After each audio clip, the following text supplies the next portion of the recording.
আসসালামু আলাইকুম, welcome back to my channel and my another new vlog. কী অবস্থা সবার? আশা করছি আপনারা সবাই ভালো আছেন। আমি মোটামুটি ভালো আছি, তবে বেশ কিছুটা অসুস্থ, মানসিক এবং শারীরিক। আচ্ছা, সিজারের সাইড ইফেক্ট হিসেবে আপনারা কি কি পেয়েছেন আমাকে একটু বলবেন? আমি সিজারের সাইড ইফেক্ট হিসেবে পেয়েছি, অনেক সময় দাঁড়িয়ে থাকতে পারি না, কোমরে ব্যথা করে, আর থেকে থেকে অনেক বেশি পিঠে ব্যথা। যেমন এখন আমার এত বেশি পিঠের মধ্যে ব্যথা করছে, 2-3 ঘন্টা যাবত আমার নিঃশ্বাস নেওয়াটাই কষ্ট। তারপর অনেক দিন পর একটা কমপ্লিট ভিডিও আপনাদের সাথে শেয়ার করছি।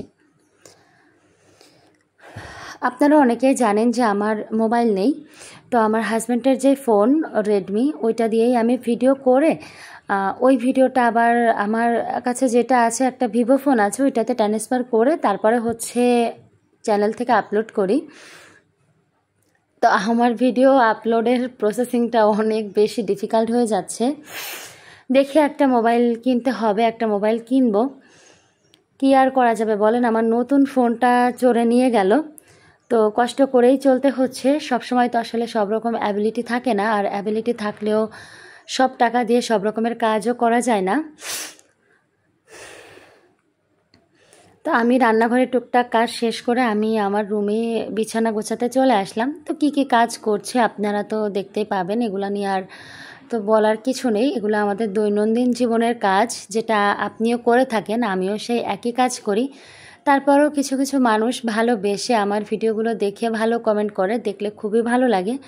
তাদেরকে অসংখ্য ধন্যবাদ এবং তাদের কাছে আমি চিরকৃতজ্ঞ থাকব।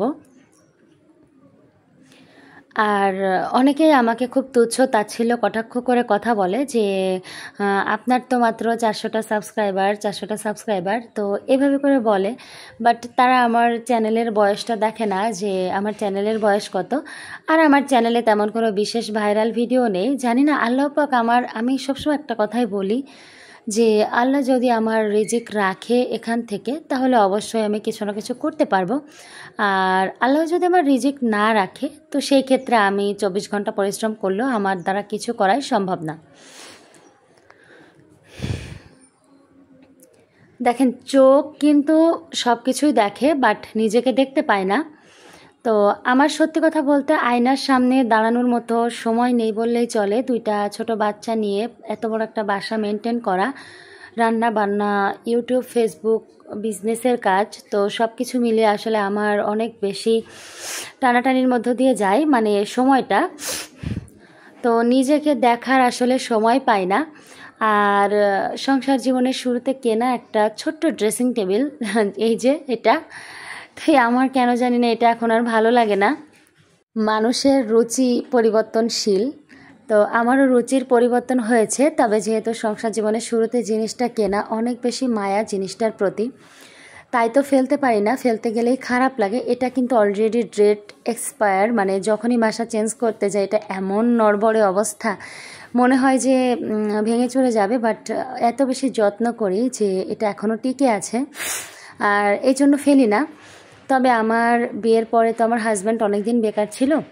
আমি যখন ইন্টারমিডিয়েটে পড়ি, ফার্স্ট ইয়ার, 2019 সাল, তখন আমি আমাদের মেইন বাজার দিয়ে আসা যাওয়া করতাম কোচিংয়ের জন্য। তো দেখতাম যে আমাদের বাজারে একটা বড় দোকান ছিল ফার্নিচারের। তো ভাবতাম যে আমার যদি ওইরকম একটা বড় কাঁচওয়ালা, মানে বড় আয়নাওয়ালা ড্রেসিং টেবিল থাকতো, অনেক বড় একটা আয়না হবে। তো অনেক বেশি ইচ্ছা ছিল। তবে এই তো সংসার করতে এসে এটা সেটা করাতে আর নিজের মানে শখের জিনিসটা আর করা হয়ে ওঠেনি। তো প্রত্যেক দিনে চিন্তা করি যে একটা বড় ড্রেসিং টেবিল যে কবে বানাবো। তো নীলুফা শিমুল আপুর ড্রেসিং টেবিলটা অনেক বেশি ভালো লাগে। ইচ্ছা আছে ঠিক আপুর মতো সেম ডিজাইন দিয়ে একটা ড্রেসিং টেবিল করব। তবে লাস্ট 1 বছর এত বেশি সমস্যার মধ্য দিয়ে যাচ্ছি যে টাকার সাথে আসলে পেরেই দিচ্ছি না। তো একটা কথা কি জানেন, চোখ কিন্তু সবাইকে দেখে, বাট নিজেকে দেখে না। তার প্রমাণ আসলে আমরা সবাই। আর আজকে আমার এই ভিডিওতে যখন আমি আমাকে দেখছি তো দেখে বুঝলাম যে আমি অনেক বেশি মোটা হয়ে গেছি। আমি তো চেষ্টা করি ওজনটা কমিয়ে রাখার, বাট খাওয়া বাদ দিতে পারি না।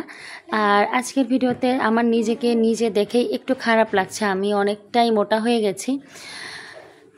তো আমার এমনিতেই লো প্রেশার, তারপর আবার আমার বাবু ব্রেস্ট ফিডিং করে, আর আমার যেহেতু পরপর সিজার, তো সব কিছু মিলিয়ে আমার শরীর অনেক বেশি দুর্বল থাকে। আমি চাইলেও ডায়েট করতে পারি না। তারপরও ইচ্ছা আছে যে বাবু একটু বড় হয়ে গেলে, অর্থাৎ ও যখন ব্রেস্ট ফিডিংটা ছাড়বে তখন আমি প্রপার ডায়েটে চলে যাব, যে ওজনটাকে কমিয়ে ফেলবো।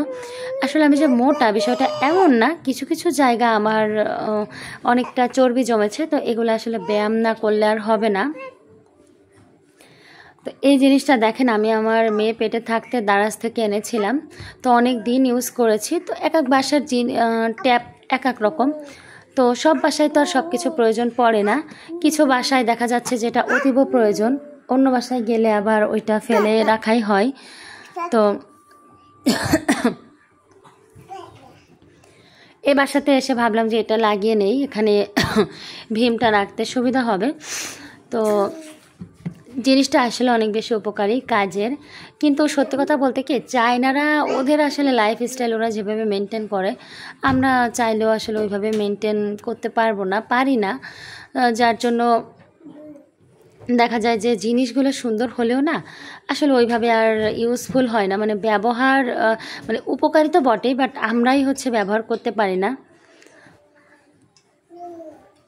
তো আজকের ভিডিওতে আমি অনেক কথাই বলেছি, খুব বেশি উপকারী কথা বলিনি, তবে কারোর ক্ষতি হবে এরকম কোনো কথাও বলিনি।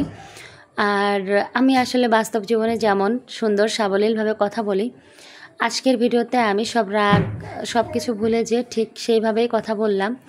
কারণ আমি এরকমভাবেই কথা বলি, কিন্তু কিছুদিন যাবৎ কিছু খারাপ মানুষের কারণে আমাকে অনেক ল্যাঙ্গুয়েজ ইউজ করতে হয়েছে, যেগুলো আসলে ঠিক না।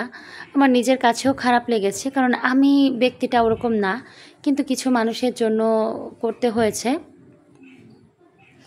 তো যাই হোক, ভিডিওটা একদম শেষ পর্যায়ে, জানি না আপনাদের কার কাছে কেমন লেগেছে। যদি ভালো লাগে প্লিজ একটি লাইক করে যাবেন, আর চাইলে আমার চ্যানেলটিকে সাবস্ক্রাইব করতে পারেন। আর আপনাদের সবাইকে অসংখ্য ধন্যবাদ। দেখা হবে আরও একটি নতুন ভিডিওতে। আল্লাহ হাফেজ, আসসালামু আলাইকুম।